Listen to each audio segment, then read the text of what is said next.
Alright guys, welcome back to VALORANT News with yet another defeat for Bleed Esports. Yesterday, lots of reaction, especially from FNS, to exactly why Bleed Esports are so bad and why Yay can't seem to deliver any sort of results on a consistent basis. Sure, a great ace yesterday, again, Yay showing glimpses of being the player that we know him to be, but the team again is an absolute disaster. What needs to change? Will Yay ever get a victory in the VCT again? Very much into your thoughts in the comments below. Hit the like button if you enjoy. Subscribe if you're new as always, I would greatly appreciate it. First of all, changes here to the patch notes. Clove is now fixed. Multiple bugs, if you guys weren't aware with Clove. This is the reason why Clove was disabled effectively in the competitive rule set for the teams over the last couple of weekends. Now this is possible again, and we are going into in certain regions like a Super Week effectively. There are lots of games coming in a short order, and therefore we'll see if any teams decide to pull something like Clove out into play, because yeah, here you go, all the bugs that they say they have fixed. Whether they fix all of them is a question. Omen as well, the changes that were rumoured, or maybe even not rumoured but probably announced, they released yesterday. So effectively, if you ulted with Omen and then you cancelled, you could pick up the spike in the process. Now you can do that anyway and actually interact with objects. So it's a pretty niche change. It is a buff, to be fair, but it's probably not a major one, but it's still, I think, a bit of a nice thing to have there for Omen. There was also this on Chamber, and we will discuss Chamber in a second just because of Yay and the way that that's presently going with Bleed Esports. But yeah, bug fixes to Chamber as well, fixing an exploit where he could place trademark in unintended location. So not a big deal, but just a reminder that Chamber still exists, and still exists to reasonable effectiveness in certain teams, but not in others. There was also talk about Icebox as well. The Platjack guys were talking about this because it's been a big discussion over the last couple of weeks, what the map set presently is, how it should change. Many want Haven back, they want Pearl back, they want Icebox gone, maybe they want Fracture back. Like, I think I would make some change to the pool. I'm not a big fan of Icebox personally, I never really was. The changes they made to it, I don't think have made it massively better, and Bren says it's time to go to the map pool. Some teams will agree, some teams will disagree, but the teams, they don't make the decision. It's come down to what Riot Games want to do, and possibly it will come down to when they have the updated versions of those other maps ready. You've got to think they're working on some tweaks to Pearl, you've got to think they're working on some tweaks to Fracture, and to Haven, of course, because that was in the map pool for a very long time before getting removed. And just quickly then, this is how things currently sit in the Americas. This was TMV's analysis on the current tier list in the Americas, with going from NRG down to Furia. Very interesting actually to have NRG number 1 in the first place, but honestly, on the evidence they've shown so far, they've not lost a game. They destroyed Loud, Sentinels did lose to Lev. Okay, I still want to see Sen versus NRG to determine who's the best team, but I think honestly on the top level, this is totally justified that NRG, Sen, Lev and Loud should be the top 4. Okay, Loud, they lost that series emphatically to NRG, but there were some caveats in play there. Lev, I am still confused by, because they seem to manage to flip-flop between being an absolute dominant force of nature, effectively that's just Aspas, but the rest of the guys come along for the ride as well, and being pretty underwhelming. So I'm still not sure where I'd put Lev. I still think they can be a very inconsistent team, so need some more time to really analyse them. But I think the top 4 is probably right, but of course only 3 teams make it to Shanghai, so it ain't easy. Then you get 100T and Cloud9, which I think is probably about right. Like this kind of midfield area, 100T, Cloud9, Crew.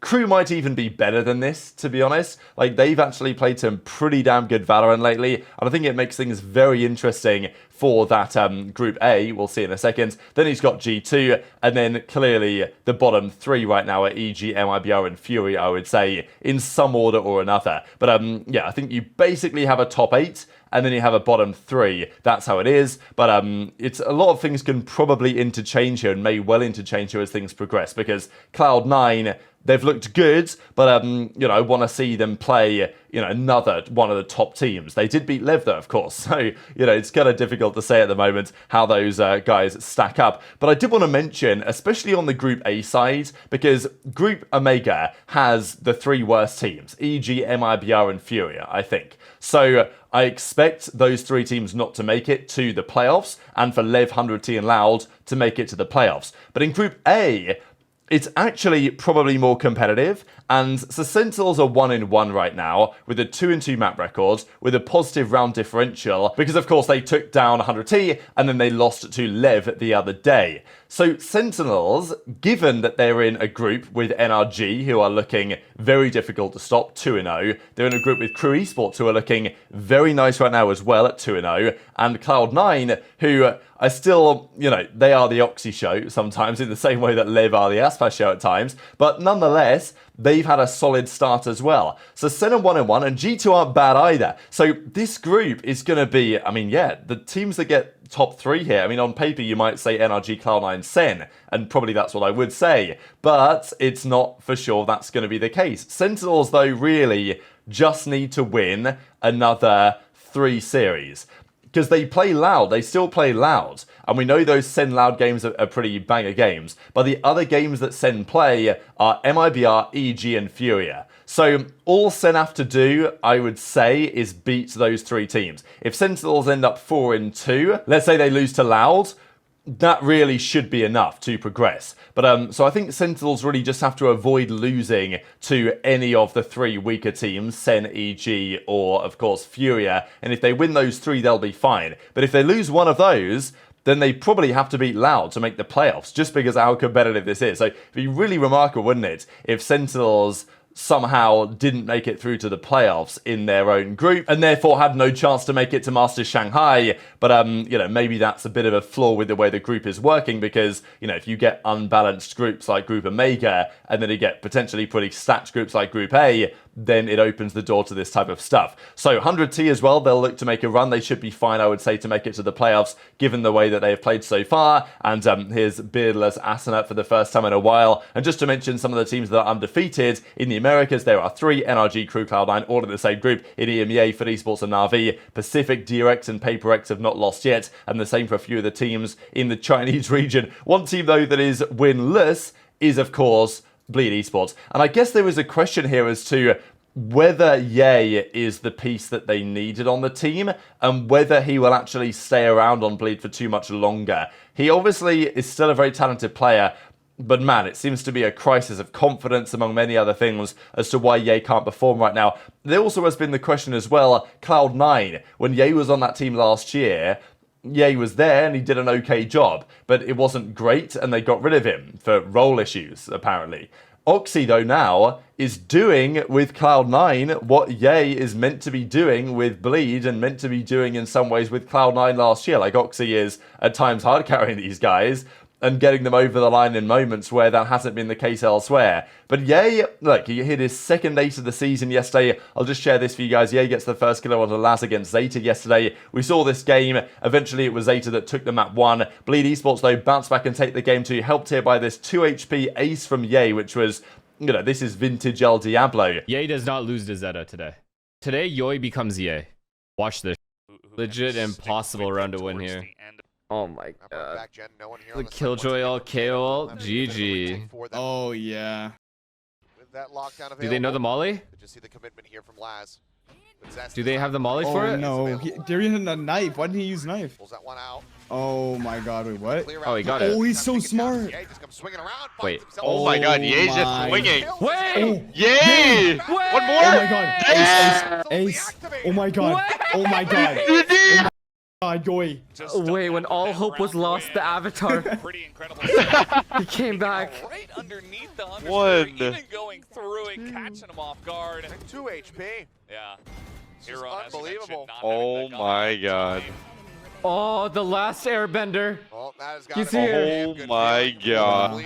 And I'm sorry I have to say this, Bleed is the worst team I've watched in APAC so far. By a pretty large margin. These defaults, these alt plays, these traps, they don't even have retakes. I mean, they just fucking suck. I don't know what to say.